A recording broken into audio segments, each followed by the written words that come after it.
तो students, class 12 की physics विषय के अंतर्गत आप सभी लोगों को एनसीईआरटी बुक से अब तक 3 चैप्टरों को पढ़ाया जा चुका है। आज हम स्टार्ट करने जा रहे हैं एक नए चैप्टर को, और हमारे इस नए चैप्टर का नाम है गतिमान आवेश तथा चुंबकीय क्षेत्र। ये क्लास 12 की फिजिक्स विषय का चैप्टर नंबर 4 है। अगर हम एनसीईआरटी बुक से बात करें तब, अगर कोई अदर प्राइवेट पब्लिकेशन की बुक आप पढ़ रहे हैं तो ये किसी अन्य नंबर पर भी आपका चैप्टर हो सकता है। ये चैप्टर बोर्ड एग्जाम की दृष्टि से बहुत ज्यादा इंपॉर्टेंट है, क्योंकि यहां से प्रश्न आपके बोर्ड एग्जाम में बनना ही बनना है। आप सभी को पता है कि आप लोगों को हम बहुत ही बेहतरीन तरीके से एक एक टॉपिक को अच्छी तरीके से क्रम से पढ़ा रहे हैं। अगर आपका कोई टॉपिक छूटा है तो आप प्लेलिस्ट पर जाइए, हर एक चैप्टर की मैंने प्लेलिस्ट बना दी है। नोट्स के लिए आप सभी लोगों को मैं बता रखा हूं कि बालाजी स्टडी मोशन चैनल पर जाइए, आप टेलीग्राम चैनल पर, वहां पर मैंने नोट्स को पिन कर दिया है, आप नोट्स को डाउनलोड कर सकते हैं। ओके, चलिए आज हम समय को बिना लॉस किए हुए स्टार्ट करते हैं अपने चैप्टर नंबर 4 को, है ना।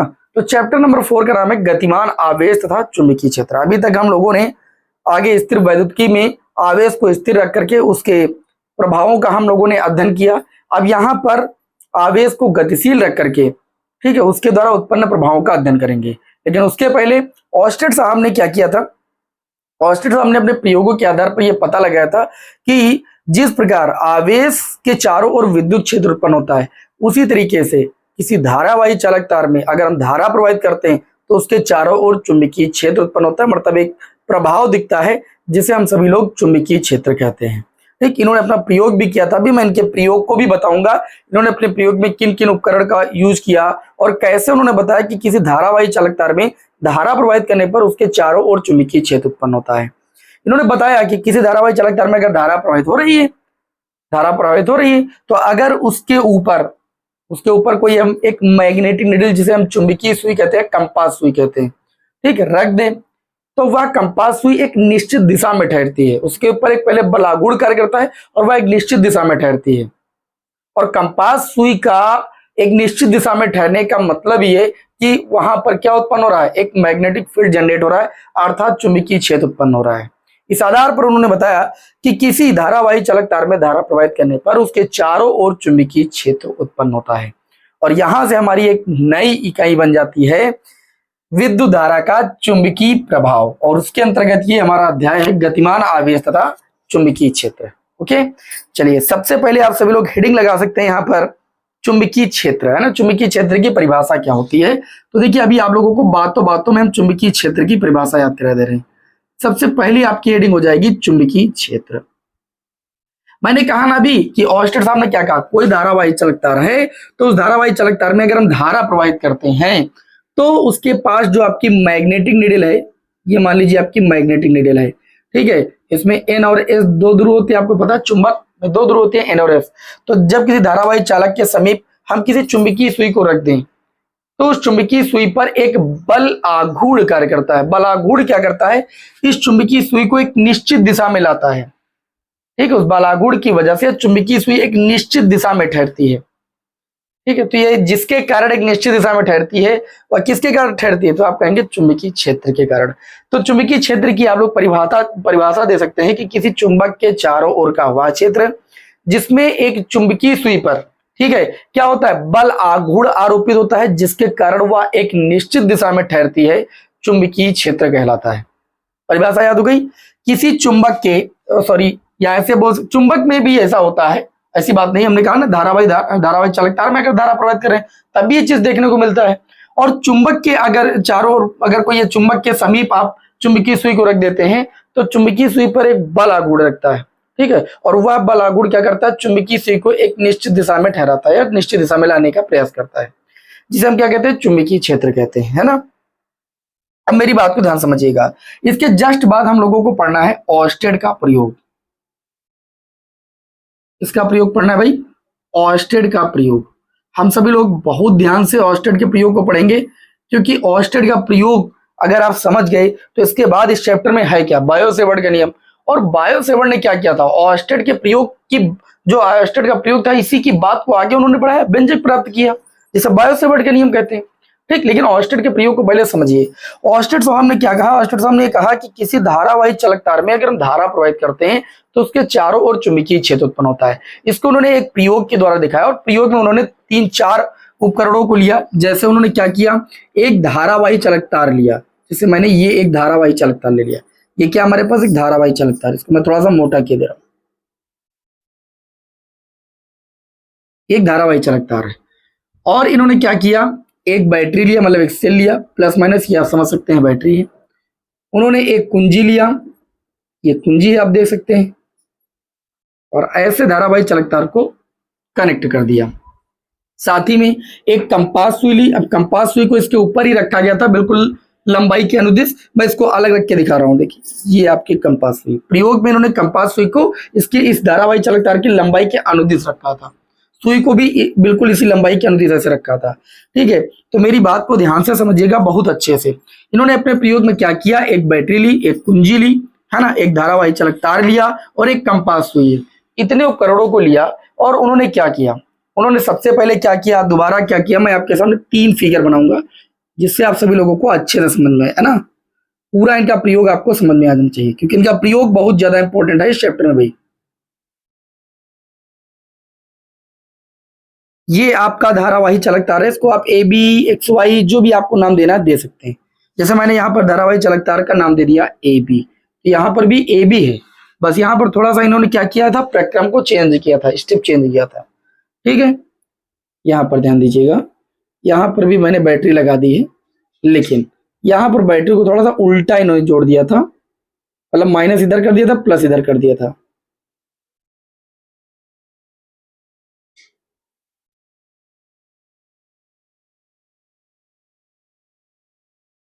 ठीक, ये आपका ए बी धारावाही चालक तार हो गया।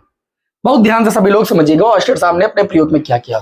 ऑस्टेड साहब ने अपने प्रयोग में मैंने कहा एक बैटरी ली, एक कुंजी लिया, एक धारावाही चालक तार लिया और एक कंपास सुई ली। ये आपके पास कंपास सुई मैं यहाँ पर भी रखूंगा, वहां पर भी रखूंगा। सबसे पहले उन्होंने अपने प्रयोग में क्या किया, सबसे पहले उन्होंने अपने प्रयोग में देखा कि जो धारावाही चालक तार में क्या किया गया, धारावाही चालक तार में धारा को प्रवाहित ही नहीं किया गया और कंपास सुई को रख दिया गया। ध्यान से समझिएगा, कंपास सुई को रख दिया। कंपास सुई का एक सिरा एन होता है और एक सिरा, जैसे चुंबक में 2 ध्रुव होते हैं एन और एस, वैसे इसमें भी 2 ध्रुव होते हैं एन और एस। तो इन्होंने क्या किया, जैसे ही कंपास सुई को इस धारावाही चालक तार के लंबाई के अनुदिश रखा, तो आप देख पा रहे हैं कि जो कंपास सुई का सिरा है वो इसकी लंबाई के अनुदिश वैसे का वैसे ही ठहरा रहा। क्यों, क्योंकि मैंने इसमें धारा ही नहीं प्रवाहित की थी। जब इन्होंने कुंजी को खुला छोड़ दिया, सबसे बात ध्यान से, कुंजी के को क्या कर दिया, नंबर 1 उन्होंने खुला छोड़ने पर देखा कि कंपास सुई में कोई भी विक्षेप देखने को नहीं मिल रहा था। जैसे कंपास सुई रखी थी वो वैसे के वैसे रखी है। अच्छा, उसके बाद उन्होंने क्या किया, उसके बाद उन्होंने इस कुंजी को के को इन्होंने क्या कर दिया, कनेक्ट कर दिया। अब इसमें भैया धारा प्रवाहित होना शुरू हो गई। तो जो कंपास सुई इसके लंबाई के अनुदिश रखी थी वह तुरंत ही एक निश्चित दिशा में विक्षेपित हो जाती है। एग्जाम्पल के लिए मान लीजिए ये कंपास सुई अब इस दिशा में आपकी विक्षेपित हो गई। ठीक, ये आपका एस हो गया, ये आपका एन हो गया, और यहां पर आप देख सकते हैं अच्छे से ये इनका दूसरा स्टेप था। इन्होंने क्या किया, इन्होंने जैसे ही धारावाही चालक तार को बैटरी से कनेक्ट किया, मतलब कुंजी को बंद किया, तो कुंजी को बंद करने पर इन्होंने देखा धारावाही चालक तार में धारा प्रवाहित होना शुरू हो गई। और जैसे ही धारावाही चालक तार में धारा प्रवाहित होना शुरू हो गई, तुरंत ही कंपास सुई एक निश्चित दिशा में ठहर गई। तो इन्होंने कहा इसका मतलब इसके चारों ओर चुंबकीय क्षेत्र उत्पन्न हो रहा, तभी ये मूव हुई। लेकिन अभी पूरी बात डिसाइड नहीं हुई, क्योंकि चुंबकीय क्षेत्र में दिशा होती है। तो इन्होंने क्या किया, बैटरी के ध्रुवों को बदल दिया। तीसरी बार में तीसरा चरण क्या था, इन्होंने बैटरी के ध्रुवों को ही बदल दिया, प्लस वाले को माइनस से, माइनस वाले को प्लस से, और कुंजी को क्या कर दिया भाई, कनेक्ट कर दिया, जैसा कि यहां पर आप देख पा रहे हैं। तो इस स्थिति में भी धारा प्रवाहित हो रही थी, लेकिन धारा विपरीत दिशा में प्रवाहित हो रही थी। ओके, तो विपरीत दिशा में प्रवाहित हो रही थी, तो चुंबकीय सुई का इन्होंने विक्षेप देखा कि वो विपरीत दिशा में देखने को मिल रहा है। चुंबकीय सुई का जो विक्षेप इनको देखने को मिला वो विपरीत दिशा में देखने को मिला। इस आधार पर इन्होंने एकदम क्लियर कर दिया कि किसी धारावाही चालक तार में अगर धारा प्रवाहित की जाती है, अगर चुंबकीय क्षेत्र इसके चारों ओर ना उत्पन्न हुआ होता तो चुंबकीय सुई मूव क्यों करती, ये इनका कहना था। क्यों, क्योंकि अभी आप लोगों को मैंने चुंबकीय क्षेत्र पढ़ाया, चुंबकीय क्षेत्र में क्या बताया गया कि किसी चुंबक के चारों ओर, भाई चुंबक के चारों चुंबकीय क्षेत्र उत्पन्न होगा, और चुंबक के चारों ओर अगर किसी मैग्नेटिक नीडल को रखा जाता है तो वह एक निश्चित दिशा में ठहरती है। ठहरती कि नहीं ठहरती? तो यहां पर भी चुंबकीय सुई एक निश्चित दिशा में ही ठहर रही थी, लेकिन बात यह अलग थी कि जब हम किसी धारावाही चालक तार में धारा प्रवाहित कर रहे थे तब चुंबकीय सुई एक निश्चित दिशा में ठहर रही थी। इस आधार पर ऑस्टेड साहब ने यह सिद्ध कर दिया कि किसी धारावाही चालक तार में धारा प्रवाहित करने पर उसके चारों ओर चुंबकीय क्षेत्र उत्पन्न होता है। यह ऑस्टेड का प्रयोग था। चलिए भाई बताइए, ऑस्टेड का प्रयोग आपको समझ में आया कि नहीं समझ में आया?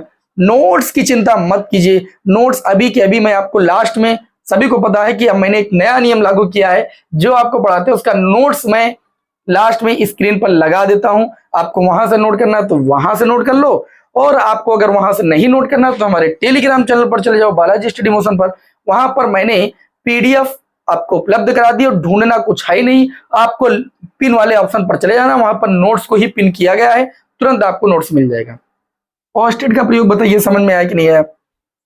हमें उम्मीद है कि ऑस्टेड का प्रयोग आपको समझ में आया होगा। चलिए अभी सर आप कर दूं, ठीक, इसको लिख लीजिएगा, है ना? अभी मैं आप लोगों को नोट्स लास्ट में लगा दूंगा आपकी स्क्रीन पर, तो फोटो ले करके लिख डालिए चाहे अगर नोट्स लेना तो, और या फिर आप टेलीग्राम चैनल पर चले जाइए, वहां पर भी आपको इसका नोट्स का पीडीएफ मिल जाएगा। चलिए भाई, पहले चीजों को आप समझिए, नोट्स तो आपको मिलता ही है, उसमें कोई बात ही नहीं। चलिए आगे हम लोग अब बढ़ेंगे, और हम लोग इसके बाद क्या पढ़ने वाले हैं? बायो-सेवर्ट का नियम, ठीक है, या धारावाही चालक तार के कारण उत्पन्न चुंबकीय क्षेत्र भी इसे बोलते हैं। तो अगला हमारा टॉपिक हो जाएगा बायो-सेवर्ट लॉ, या बायो-सेवर्ट का नियम। इसे धारावाही चालक तार के कारण उत्पन्न चुंबकीय क्षेत्र भी बोलते हैं। अच्छा, बायो-सेवर्ट का नियम कब दिया गया भाई? ऑस्टेड साहब ने, अभी आपने सीखा कि ऑस्टेड साहब ने बताया कि किसी धारावाही चालक तार में धारा प्रवाहित करने पर उसके चारों ओर भाई चुंबकीय क्षेत्र जनरेट होता है, चुंबकीय क्षेत्र उत्पन्न होता है। लेकिन ये जो बायो और सेवर्ट साहब ने थे, इनके प्रयोग के बाद ये बताया कि जो चुंबकीय क्षेत्र उत्पन्न होता है वह चुंबकीय क्षेत्र किस किस चीज पर निर्भर करता है, किन किन चीजों पर निर्भर करता है। निर्भर करता है उन चीजों को बताते हुए उन्होंने एक समीकरण को प्रस्तुत किया जिसे बायो-सेवर्ट का नियम कहते हैं। चलिए अच्छे से समझ लेते हैं। यहां पर जैसे मैंने एक धारावाही चालक तार ले लिया, आप सभी लोग देख सकते हैं, जैसे हम लोगों ने यहां पर एक धारावाही चालक तार ले लिया, ठीक, और ये एक धारावाही चालक तार का एक अल्पांश अवयव ले लिया ए बी। क्या ले लिया भाई? अल्पांश। ये धारावाही चालक तार पूरा था, इसका एक अल्पांश भाग लेते हैं ए बी। इसकी लंबाई का को हम लिख देते हैं डेल्टा एल से, या डी एल से भी लिख सकते हो। डी और डेल्टा जो त्रिभुज बनाते हैं, दोनों का मतलब आरपी होता है।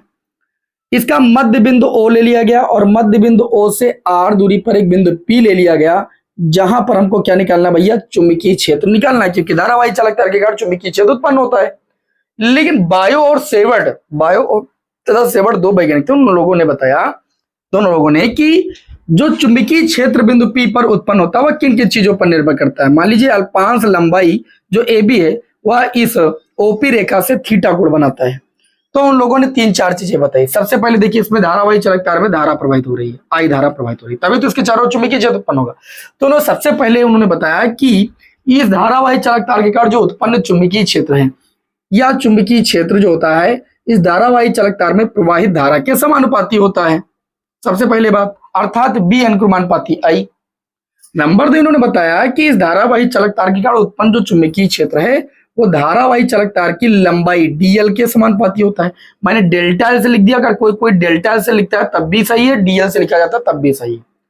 तीसरी बात इन्होंने बताई कि इस धारावाही चालक तार के कारण उत्पन्न जो चुंबकीय क्षेत्र है वह इस अल्पांश लंबाई के मध्य बिंदु से पी बिंदु के बीच की दूरी के वर्ग के क्या होता है? व्युत्क्रमानुपाती होता है।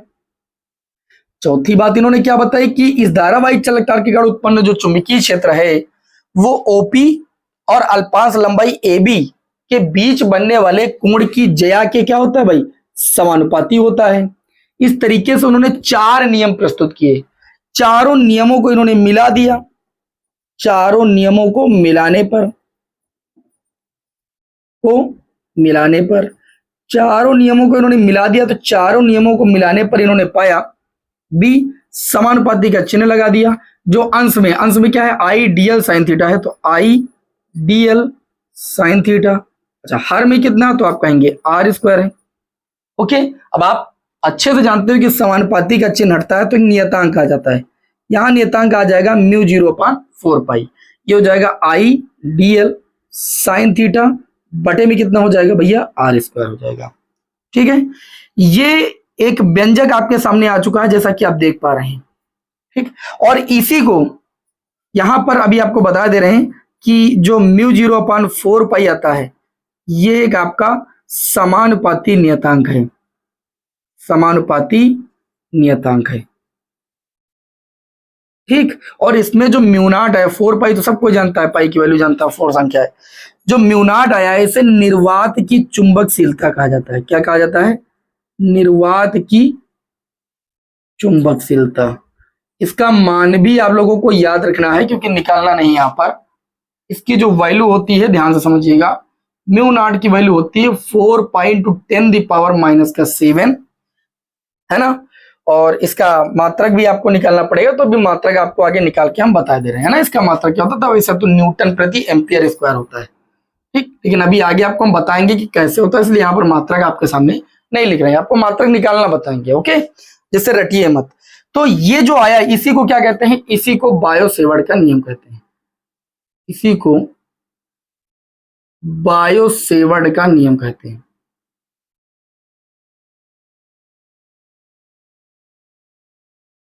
पहले ये बताओ इतनी बात आपको समझ में आई कि नहीं आई?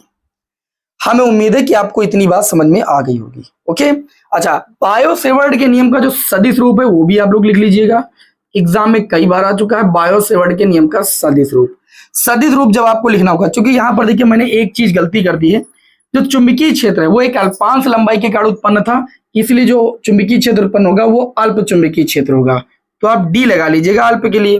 ओके, इसका जो सदिश रूप होता है वो म्यू डी भी बराबर होता है μ0/4 ठीक, आर से ऊपर नीचे गुणा करना पड़ेगा क्योंकि आर और डीएल के बीच, इस दूरी और डीएल के बीच बना कोण होता है। ओके, तो यहाँ पर आई को अलग कर दीजिए, जब आर से गुणा करेंगे तो ये हो जाएगा आर इंटू में डीएल इंटू में साइन थीटा और बटे में क्या हो जाएगा आर क्यूब हो जाएगा। आर से ऊपर नीचे गुणा किया गया तो ये आपका हो जाता है डी बी बराबर μ0/4 और ये हो जाता है आई और ये हो जाता है आर क्रॉस डीएल, क्योंकि हम जानते हैं vector A cross vector B बराबर होता है ए बी साइन थीटा, उसी हिसाब से लिखा गया है बटे में आर क्यूब। ये जो आपके सामने आया है ये बायो-सेवर्ट के नियम का सदिश रूप है, कई बार आप सभी लोगों से एग्जाम में पूछा गया है, तो इसे आप सभी लोग जरूर नोट कर लीजिए। अच्छा, इसके बाद अगर हम बात करें यहाँ पर, तो इसके बाद हमने अभी आपको बताया कि μ0 के लिए 4 × 10⁻⁻7 होती है, लेकिन इसका मात्रक मैंने आप लोगों के समक्ष नहीं लिखा। चलिए मैं आपको मात्रक लिखना बताता हूं। देखिए, आप सभी लोगों ने F बराबर आई बी लॉरेंज बल आप लोगों ने कक्षा 10 में पढ़ा था। इसको क्यों बता रहे हैं? इसको इसलिए बता रहे हैं जिससे चुंबकीय क्षेत्र का मात्रक पहले आपको पता हो जाए। जब आप B की वैल्यू यहां से निकालेंगे तो आ जाएगा F/I sin थीटा। चुंबकीय क्षेत्र का जब मात्रक आप निकालेंगे तो आएगा न्यूटन प्रति एम्पियर मीटर। साइन थीटा का कोई मात्रक तो होता नहीं, तो चुंबकीय क्षेत्र का पहले मात्रक पता कीजिए, क्या होता है? न्यूटन प्रति एम्पियर मीटर। ये मात्रक चुंबकीय क्षेत्र का होता है। अब जैसे हम μ0 का यहाँ पर मात्रक निकालने जा रहे हैं, μ0 का मात्रक, देखो कितना आसान तरीके से आपको μ0 का मात्रक निकालना बताते हैं। μ0 का मात्रक निकालना है तो ध्यान से समझिए। देखिए, आप यहां से जब μ0/4 को रोकेंगे तो उधर देखिए dB था, dB के गुणे में आपका कितना हो जाएगा? इससे भाई dB के गुणे में कितना हो जाएगा? आर स्क्वायर बटे में आई डीएल कहाँ आ जाएगा? तो आप कहेंगे बटे में, क्योंकि जो चीज गुणे में होती है वह चीज नीचे पहुंच जाती है, जो चीज बटे में होती है उधर गुणे में पहुंच जाती है। देखो 4 का कोई मात्रक तो होता नहीं, तो 4 इधर गुणे में भी ले तो इसका कोई वैसे भी मात्रक नहीं होगा। हमको μ0 का मात्रक चाहिए, तो देखो मात्रक आ चुका dB चुंबकीय क्षेत्र। अभी बता, चुंबकीय क्षेत्र का मात्रक होता है न्यूटन प्रति एम्पियर मीटर इनटू में, फिर यहाँ पर दूरी का मात्रक क्या होता है? तो आप कहेंगे मीटर स्क्वायर। 4 का कोई मात्रक होता है? कोई मात्रक नहीं होता है, बटे में आ जाओ। फिर है I DL sine theta. Sine theta का कोई मात्रक नहीं, विमाहीन राशि है। आई धारा का मात्रक एम्पियर और डीएल दूरी का मात्रक होता है मीटर। अब यहाँ पर देखिए, अब इसको जब सॉल्व करोगे आप तो ये आपका हो जाएगा μ0 बराबर, इसको थोड़ा अलग रखिएगा। देखिए, ऊपर न्यूटन मीटर स्क्वायर हो जाएगा, अंश अंश का गुणा, और यहाँ पर देखिए इसका इसके साथ गुणा हो जाएगा। ए का गुणा एम्पियर स्क्वायर, मीटर का गुणा meter square, ampere meter square. अच्छा, मीटर स्क्वायर से मीटर स्क्वायर कैंसिल, μ0 बराबर आ जाएगा न्यूटन प्रति, यहाँ पर देखिए एम्पियर स्क्वायर था, ए का गुणा, तो न्यूटन प्रति एम्पियर स्क्वायर। ये म्यू नॉट का मात्रक आ जाता है। मैंने पहले कहा था कि मैं यहाँ पर लिखूं या आप जान लीजिए भाई कैसे निकालना, भी मैंने बता दिया था मौखिक आपको कि न्यूटन प्रति एम्पियर स्क्वायर होता है, बट कैसे होता है ये चीज आपको निकाल के दिखाना बहुत जरूरी था। इसका स्क्रीनशॉट आप सभी लोग ले लीजिए, फिर हम आगे बढ़ते हैं।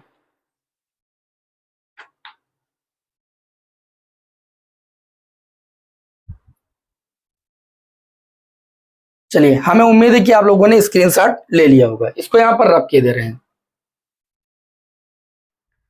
अब चलिए उसी क्रम में हम आगे बढ़ते हैं, और यहाँ पर अभी मैंने आपको बताया चुंबकीय क्षेत्र का व्यंजक बायो-सेवर्ट के नियम से। अब जो चुंबकीय क्षेत्र है इसकी दिशा ज्ञात करने के कुछ नियम है, तो बहुत सारे नियम। दाएं हाथ की हथेली का नियम नंबर 1, या दाएं हाथ की हथेली का नियम बोला जाता है इसे। मैक्सवेल के दाएं हाथ का नियम बोला जाता है ना, मैक्सवेल के दक्षिणावर्ती पेंच का नियम। ये सब जो नियम है ये चुंबकीय क्षेत्र की दिशा ज्ञात करने के नियम है। बस मैं आपको यहाँ पर 2 नियम समझा रहा हूँ, बहुत अच्छे से समझिएगा। अभी आगे आप लोगों को बताएंगे भी कि कैसे आपको चुंबकीय क्षेत्र की दिशा ज्ञात करना है इन नियमों की सहायता से। पहला नियम है दाएं हाथ की हथेली का नियम नंबर। देखिए, दाएं हाथ की हथेली के नियम नंबर 1 और 2 होते हैं। एक जो होता है नियम नंबर 1, ये चुंबकीय क्षेत्र की दिशा ज्ञात करने के काम आता है। नियम नंबर 2 जो होता है दाएं हाथ की हथेली का, वो चुंबकीय बल की दिशा ज्ञात करने के काम आता है। दाएं हाथ की हथेली के नियम नंबर 1 के अनुसार यदि हम अपने दाएं हाथ के, ध्यान समझिएगा, दाएं हाथ की अंगुलियां और अंगूठे को परस्पर एक दूसरे के लंबवत करें, और अंगूठा चालक में प्रवाहित धारा की दिशा को बताए, और अंगुलियां उस दिशा की ओर संकेत करें जिधर चुंबकीय क्षेत्र निकालना है, तो जो हथेली की लंबवत दिशा होती है यह कहलाती है चुंबकीय क्षेत्र की दिशा। ये होता है दाएं हाथ की हथेली का नियम नंबर 1। एक बार और समझिएगा, यदि हम अपने दाएं हाथ के अंगूठे और अंगुलियों को परस्पर एक दूसरे के लंबवत करें, तो अंगूठा यदि चालक में प्रवाहित धारा की दिशा को प्रदर्शित करे, अंगुलियां उस दिशा की ओर मतलब उस दिशा की ओर हो जिधर चुंबकीय क्षेत्र की दिशा में ज्ञात करनी है, या चुंबकीय क्षेत्र ज्ञात करना, दिशा नहीं ज्ञात करना, चुंबकीय क्षेत्र ज्ञात करना है, तो हथेली की लंबवत जो दिशा होती है वह चुंबकीय क्षेत्र की दिशा होती है। ओके, अब आगे बात करें यहाँ पर मैक्सवेल के दाएं हाथ का नियम। तो मैक्सवेल के दाएं हाथ के नियम के अनुसार यदि किसी चालक में अपने दाएं हाथ को ले ऐसे और अंगुलियों को ऐसे मोड़ दें, और चालक ऐसे बीच में ऐसे पकड़ लें, तो मान लीजिए ये जो ऊपर ब्लैक है ये मान लीजिए धारा की दिशा है। क्या? धारा की दिशा। अंगूठा धारा की दिशा में करें तो अंगुलियां, जो मुड़ी हुई अंगुलियां हैं, वो चुंबकीय बल रेखाओं की दिशा को व्यक्त करती हैं, अर्थात चुंबकीय क्षेत्र की दिशा को व्यक्त करती हैं। ये कहता है मैक्सवेल के दाएं हाथ का नियम। ये आप सभी लोग लिख सकते हैं। पहला नियम क्या कहता है? दाएं हाथ की हथेली का नियम नंबर 1 ये कहता है, यदि हम अपने दाएं हाथ की अंगुलियां और अंगूठे को परस्पर एक दूसरे के लंबवत फैलाएं, अंगूठा चालक में प्रवाहित धारा की दिशा को बताए, अंगुलियां उस बिंदु की ओर संकेत करें जिधर हमें चुंबकीय क्षेत्र ज्ञात करना है, तो हथेली के लंबवत जो डायरेक्शन होती है वह चुंबकीय क्षेत्र की डायरेक्शन होती है। बात करें यहाँ पर मैक्सवेल के दाएं हाथ का नियम, तो मैक्सवेल के दाएं हाथ का नियम ये कहता है कि किसी चालक में प्रवाहित धारा की दिशा में यदि अंगूठा हम करें तो मुड़ी हुई अंगुलियां चुंबकीय बल रेखाओं की दिशा को प्रदर्शित करती हैं। ओके, तो ये हो गए चुंबकीय क्षेत्र की दिशा ज्ञात करने के नियम। अब हम लोग आगे बढ़ेंगे। अभी मैंने आप लोगों को निर्वात की चुंबकशीलता पढ़ाई है, पढ़ाई कि नहीं पढ़ाई? और आप लोगों ने निर्वात की विद्युतशीलता को भी पढ़ा है पहले चैप्टर में, जिसको हम एप्सिलॉन नॉट से व्यक्त करते हैं। तो अब ये बहुत छोटा सा रिलेशन है, लेकिन बोर्ड एग्जाम में कई बार पूछा गया है।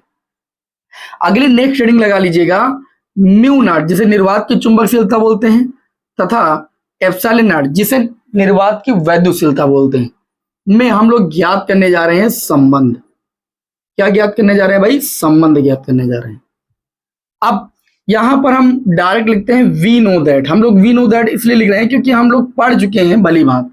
बायो-सेवर्ट के नियम से हम लोगों ने क्या पढ़ा कि जो आपका ये भी पढ़ा हम लोगों ने बायो-सेवर्ट के नियम में म्यू 0 अपान में 4 पाई की वैल्यू हम लोगों ने पढ़ी 10⁻⁻7। 4 पाई को उधर भेज दोगे तो म्यू 0 के लिए 4.10⁻⁻7 आ जाएगी।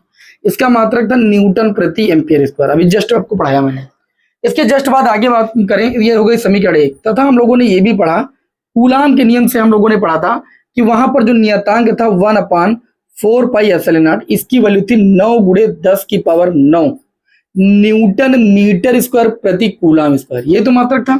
इसको मान लेते हैं हम लोग समीकरण 2, और समीकरण 1 को 2 से कर देते हैं भाग। समीकरण 1/2 से, समीकरण 1 से 2 को अगर भाग कर दें यहां पर, तो देखिए म्यू नॉट अपान में 4 पाई पूरे के बटे में हो जाएगा 1/4 पाई एप्सिलॉन नॉट। अच्छा, म्यू नॉट अपान 4 पाई की वैल्यू कितनी है? तो 10⁻⁻7 बटे में 1/4πε0 की वैल्यू 9 गुणे 10 की पावर 9।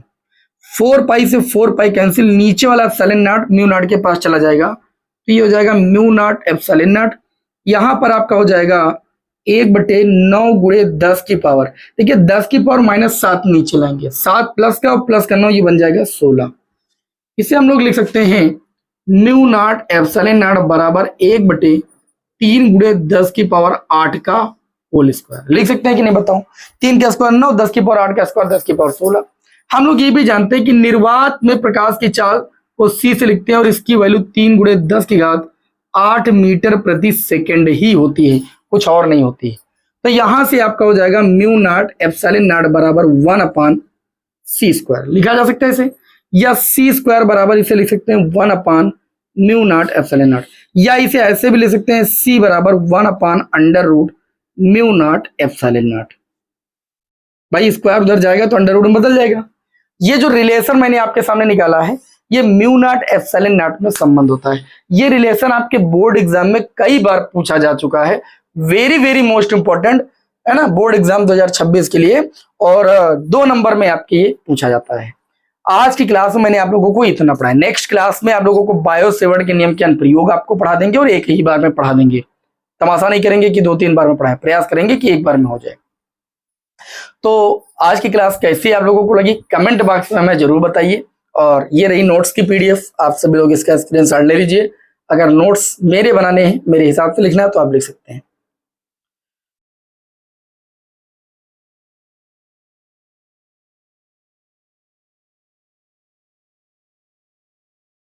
चलिए फिर नेक्स्ट क्लास में आप सभी लोगों को मिलते हैं। जय हिंद, वंदे मातरम।